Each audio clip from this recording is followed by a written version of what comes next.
Hey YouTube, just another video on vintage bike parts. Today I'm going to be looking at these SunTour Barcon shifters.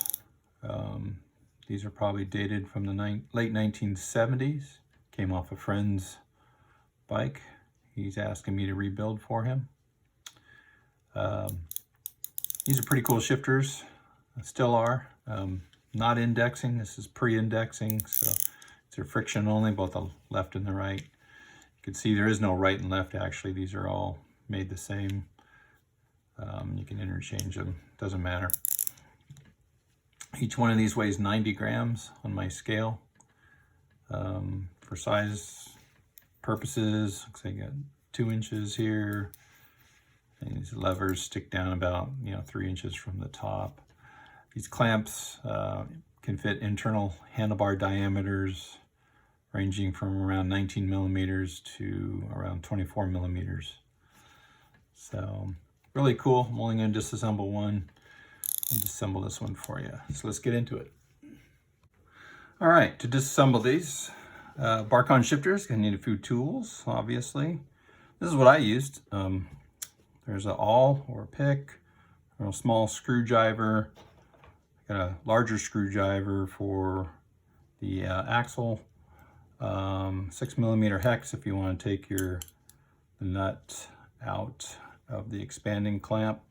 Phillips to take off the cover screw, and if you have them, these aren't the right ones, but you need some spring circlip pliers. I forgot what the technical name of these were, but these don't fit, but you really need these to get the circlip off that's inside, and I'll show you that in a second. You'll watch me improvise, which is not really the right way to do it, but I don't have the right ones of these, but you need these. So first things first, we'll take out the axle, and I'm just gonna give the nomenclature that SunTour gives in their product sheets. This screw right here is called the axle, and this is the lock nut for the axle. So this lock nut comes off. Underneath it is the regular axle nut. Just unscrew the axle here.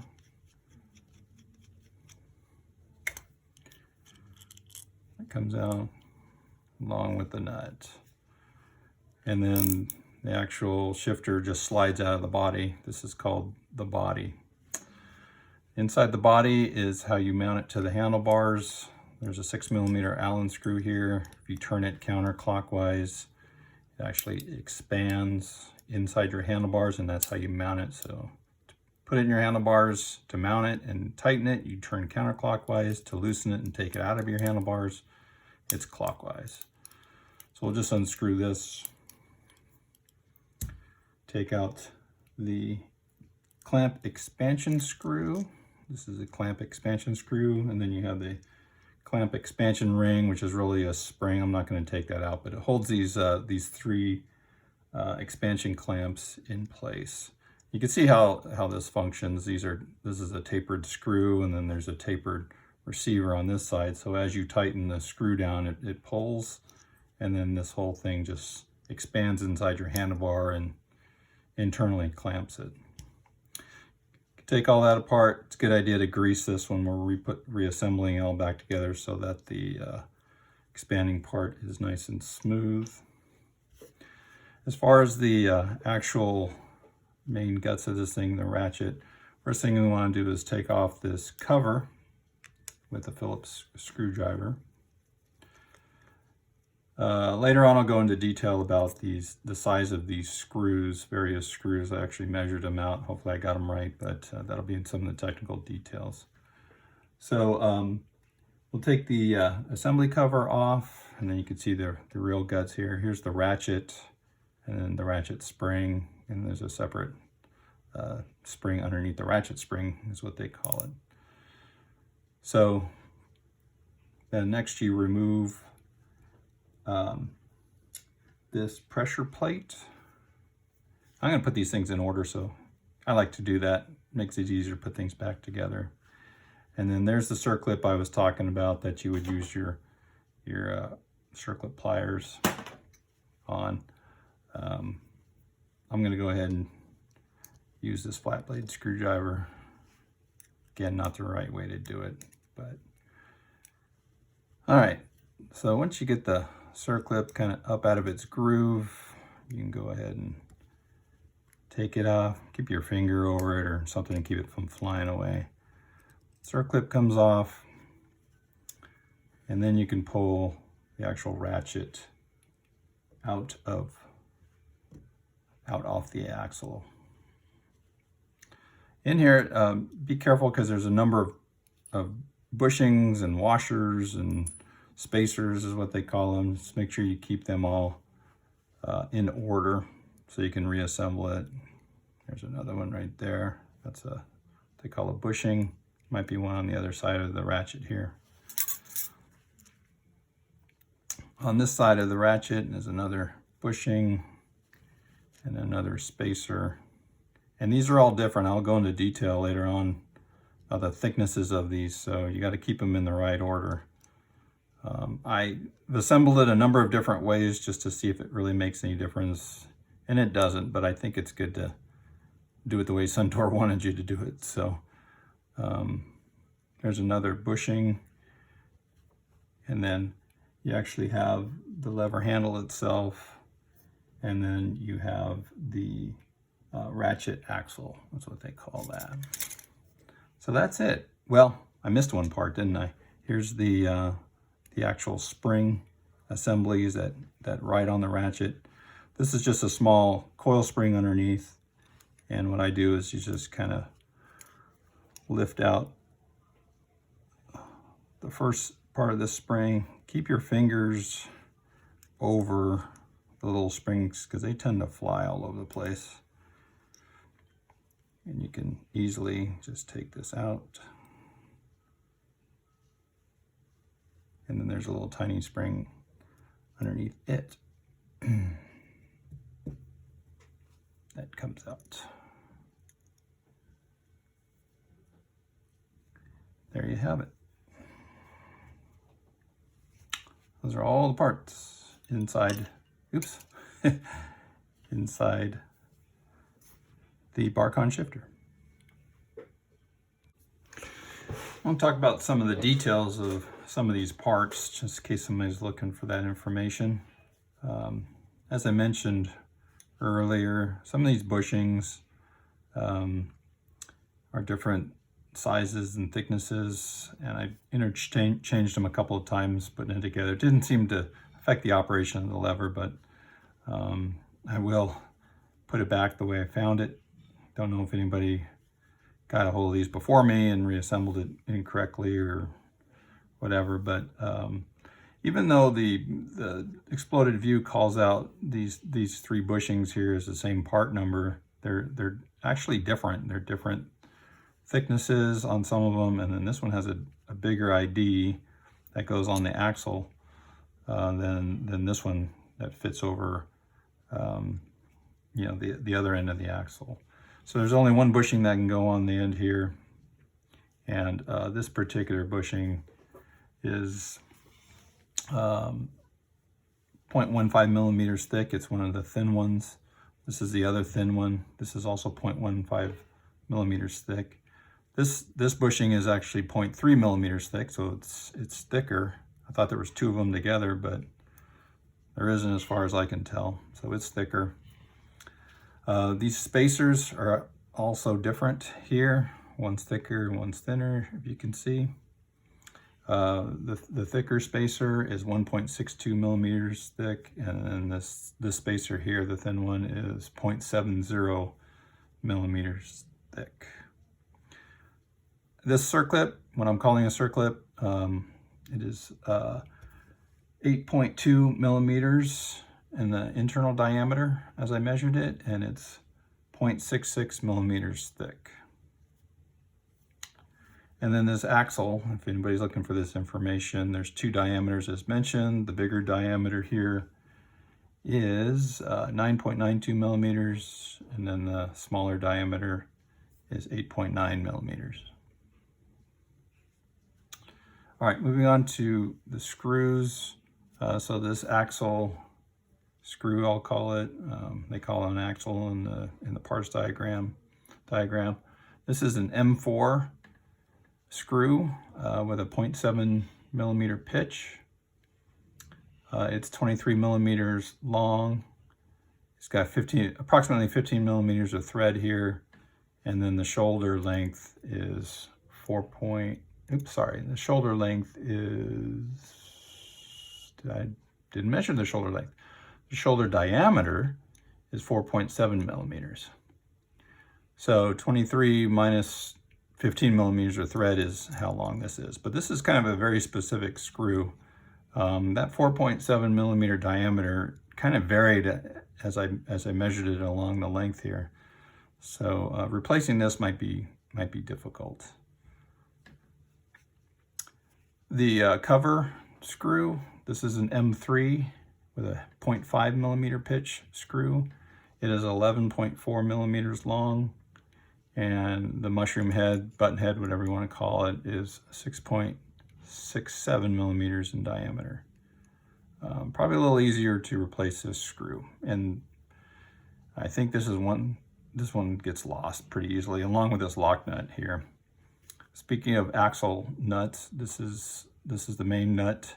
If you ever need to replace this, the flat to flat dimension is 8.82 millimeters across the flats, and of course that's got to fit into the body receptacle there, so that's kind of important. So 8.82 millimeters across the flat, again an M3 thread, and then the lock nut itself is 10.95 millimeters in diameter. The ratchet springs, this coil spring here, the small one, I measured it out. It is 3.18 millimeters in diameter. As far as the coil diameter, the actual wire size looks to be about 0.4 millimeters, 0.4 millimeter wire size, and then the unsprung length there is 6.9 millimeters long as measured with my calipers. I think that's it for the details that I wanted to cover. Oh, I didn't mention this ratchet ring. I don't know if you can see it or not, but this definitely has a profile on on the teeth, and it goes in a certain way, and this is really important. You definitely want to install it the correct way so that the ratchet locks up the way it's intended to. So obviously, let's see if I can zoom in closer.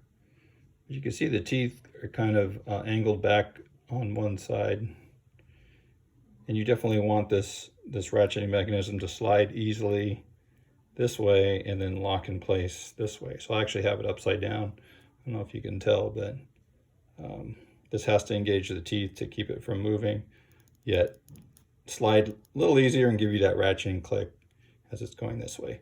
So this would be the upside, if you could see the teeth. That makes sense? Hopefully it does.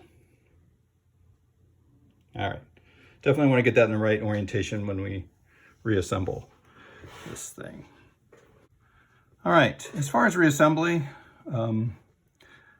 obviously there's some grease involved. You want to keep all these parts, some of them, I guess, most of them sliding around, and I don't know what the right grease is to use. So I'm going to use a lithium-based grease. I'm not going to put any grease on it right now. But I'm going to use a lithium-based grease for the bushings, just to make sure that the lever is nice and smooth, and that the ratcheting mechanisms work and everything's sliding around as it should be. I wish I did know what went on these bushings here, because that's what's sliding against this ratchet ring and providing the friction. The friction is going to be adjusted by this screw when we get into after we finally assemble it. But for right now, I'm just going to use plain old lithium-based grease and see how it goes. First things first, take the axle, put the bushing on it, and then that goes into the other end of the lever. That is not the first thing first. First thing you want to do is you got to get these springs in for the ratchet. Definitely have to get those in first. So the way I found it, it's got to go in this receptacle, if you can see. Is where the small coil spring goes. So the way it worked for me is there's no one end or the other, I don't think, although one end does feel bigger than the other end. So I'm going to put the bigger end down into the receptacle. So I just put it on the end of my awl and just slide it in there. That kind of guides it into the hole. Just kind of hold it in place. Careful with these springs, especially if you load them up. And then, you know, if it slips, it's going to go somewhere. It's going to fly off. So dropping the main spring in. Now we got to compress the small spring underneath it. Let me find my screwdriver. So what I do is I just compress it real carefully and then slide the main spring over the top and push it down. Of course, this is all going to be greased before you put it all back together. Make sure that operates and the spring looks like it's in place. All right, then now I can put the bushing on top of the axle, and the axle goes on this end of the lever assembly. Next is the thick spacer. After the thick spacer is the thicker of the two bushings, smaller bushings. I'm going to put the thick one on here. And that rides against the ratchet. Now again, the teeth profile, we want to make sure that the teeth are digging in as they need to. So the teeth are angled up this way so that it engages this ratchet mechanism, and angled this way so that when it slides nice and smooth over the ratchet spring. So this is correct orientation. Push the spring down. The ratchet goes in there. Then you can kind of test it, holding your finger underneath here. Test it. Nice and smooth and engages the way it's supposed to. All right, next the second bushing goes on, and then its spacer, this is called the spring spacer, and then the circlip goes over that and engages it all down in place. Again, if you have your snap ring pliers, that's what it's called, a snap ring, isn't it? You have your snap ring pliers, circlip pliers, come in very handy. Make sure it's locked in. Now this mechanism is locked. It's all together. Then you have your pressure plate goes on next, as long as it goes over the top. And then your cover goes on. After the cover goes on, you can put the cover retaining screw in.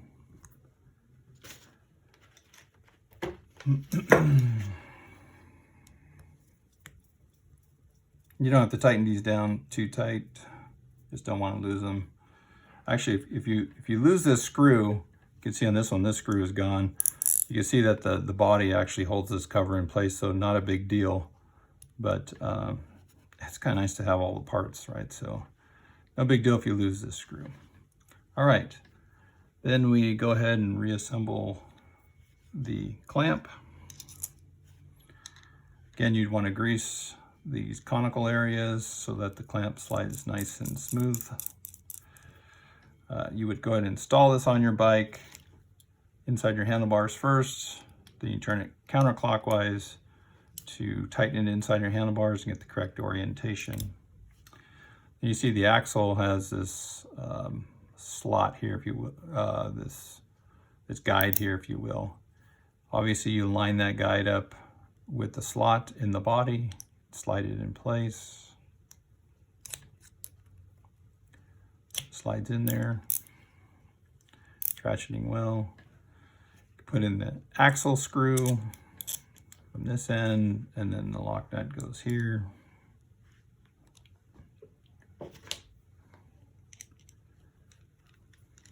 Get that just snug. Now that's all locked down. Then you check for action. Then you put the lock nut on. So when you go to adjust it, so obviously the body was in there and you slid this all in. The adjustment on your bike is pretty straightforward. This is what adjusts all the friction in the lever. So the tighter you tighten this, the more resistance you have that the derailleur has to pull against to keep it in, keeps the derailleur in place. If you loosen this up, that means the derailleur can overpower your lever pretty easily. So it's a a judgment call on how much you want, depending on your derailleur setup and your spring. Once you get that adjusted and you're happy with the action, then you lock it down with this lock ring here. And you'll have to do a back and forth iteration on slightly loosening or whatever, because this is pretty tight right now. So, but that's it for reassembly of the SunTour Barcon shifter. Thanks for watching this video. If you have a pair of these Barcon shifters, and hopefully you found some good information in my video to help you rebuild them and keep them going on your vintage bike or even your modern bike.